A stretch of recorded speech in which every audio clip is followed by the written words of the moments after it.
नमस्कार। स्वागत है आपको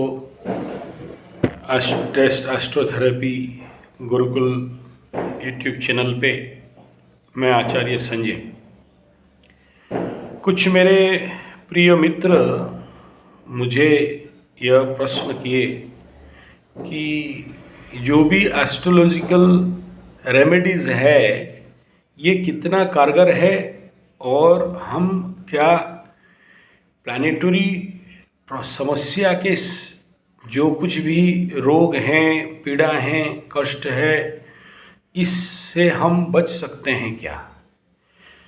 नेचुरली आप बच सकते हो, लेकिन ये जानना बड़ा ज़रूरी है कि जो कुछ भी आप ग्रहजनित समस्या में पीड़ित हैं उसका इंटेंशन कितना है, और जितना इंटेंशन है उसके अनुसार हम जो भी स्पिरिचुअल प्रैक्टिसेस हमारे ज्योतिष महोदय देते हैं, हमारे एस्ट्रोलॉजर्स हमें बताते हैं, उनको उन ज्योतिषीय प्रक्रियाओं को कितना कर रहे हैं, कितना दूर तक मान रहे हैं और उन्हें कितने क्या इंटेंसिटी है हमारे समस्या का, और उस समस्या को समाधान करने के लिए कितना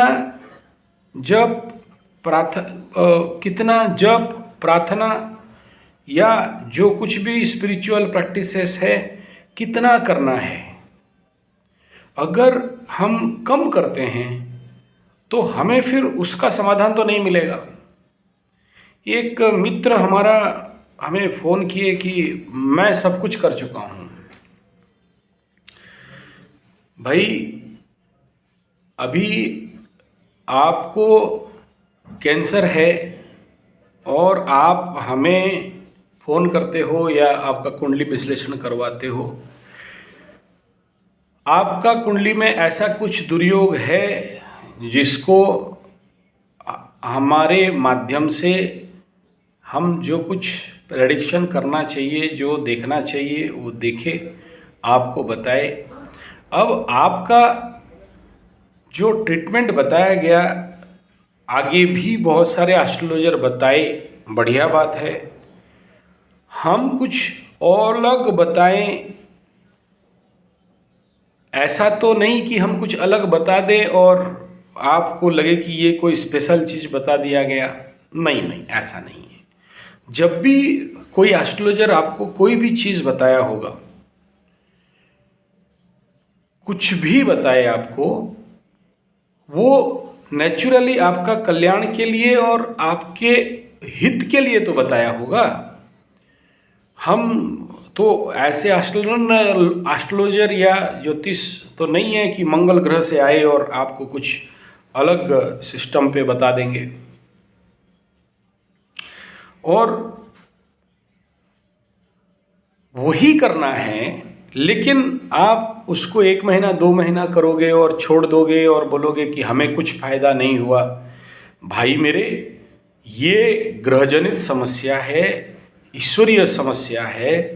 इनको उसके जो इंटेंसिटी है, जो दर्द है, जो पीड़ा है, जो दुख है, उसको लाघव करने के लिए या उसको लाघव या उससे बचने के लिए जो जितना अमाउंट चाहिए, पकड़ लीजिए। वो आपको बता रहा है कि आपको 14,000 20,000 जाप करना है या 1 लाख 1.25 लाख जाप करना है, और आप उतना जाप करने के बाद आप उसका दशमांश हवन तर्पण मार्जन इत्यादि आपको करना है, तभी जाके ये प्रायश्चित कर्म होगा। और आप नहीं कर रहे हो या उतना नहीं कर रहे हो या उससे कम कर रहे हो या जिस भक्ति भाव से करना चाहिए नहीं कर रहे हो, तो स्वाभाविक बात है आपको उसमें कोई फ़ायदा नहीं मिलेगा।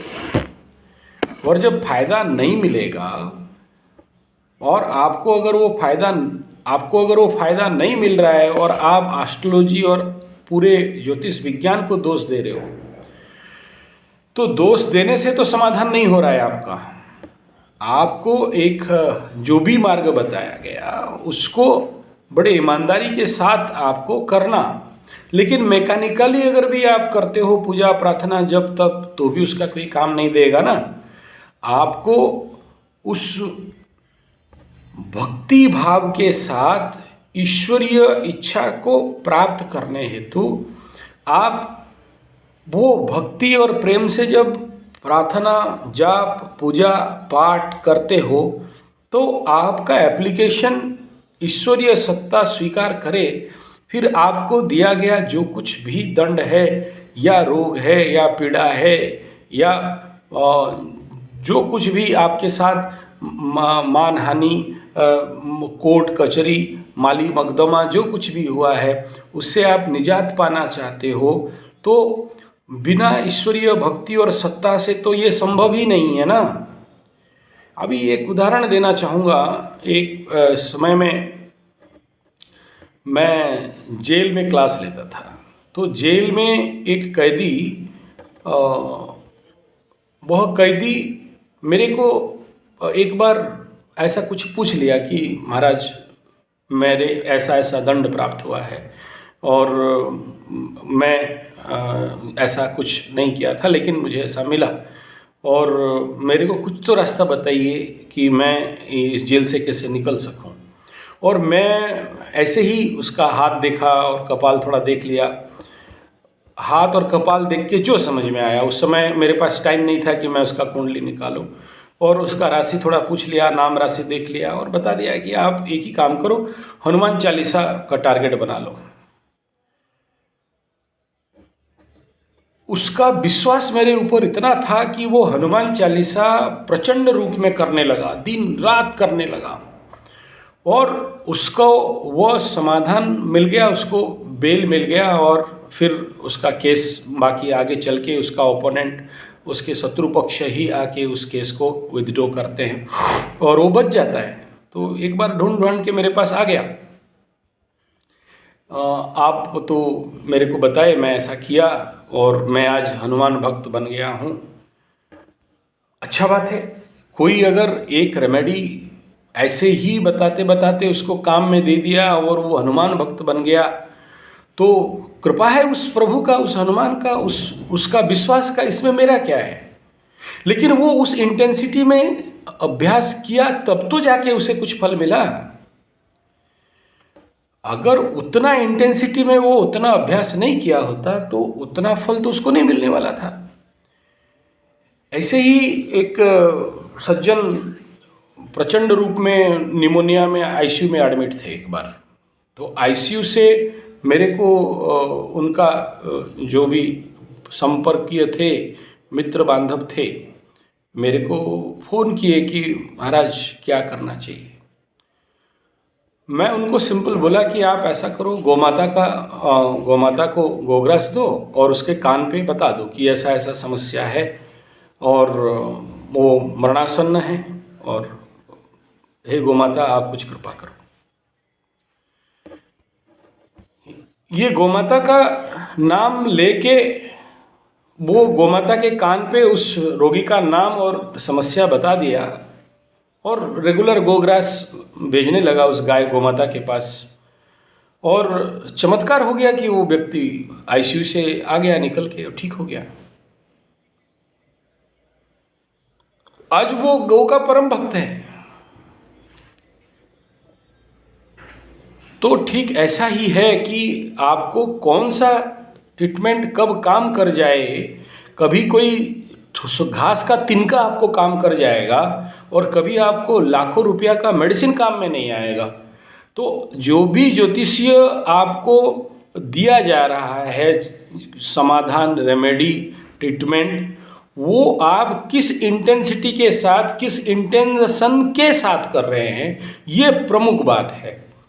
वरना कोई भी चीज़ काम नहीं देता और हर चीज़ काम दे देता है। तो इस पूरे मोटा मोटी इतना ही बात मेरे को कहना है,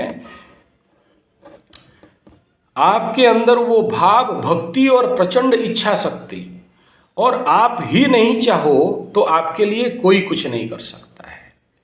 और ठीक है, आप रोग में हो, आपको ग्रह पीड़ा में है, आप कुंडली में लिखा के लाए हो, लेकिन अगर आप भी इन्फेक्टेड, अफेक्टेड, रिएक्टेड हो रहे हो तो स्वाभाविक बात है, उससे निजात का भी मार्ग है। लेकिन हर कुछ समाधान हो जाएगा, 100% हो जाएगा, ऐसा सोच रखना सही नहीं होगा। 100% समाधान किसी का नहीं होता है। हाँ, आपको वो शक्ति मिल जाएगा कि उस समय का स्थिति से आप लड़ सकते हो। आपके अंदर का अंदरूनी शक्ति, आंतरिक शक्ति इतना बढ़ जाएगा कि आपके समक्ष रहने वाला समस्या आपको न्यून लगेगा या कुछ नहीं लगेगा। यही है स्पेशल हमारे ज्योतिषीय तत्व का विज्ञान। वीडियो अच्छा लगे तो लाइक शेयर कमेंट कर दीजिएगा।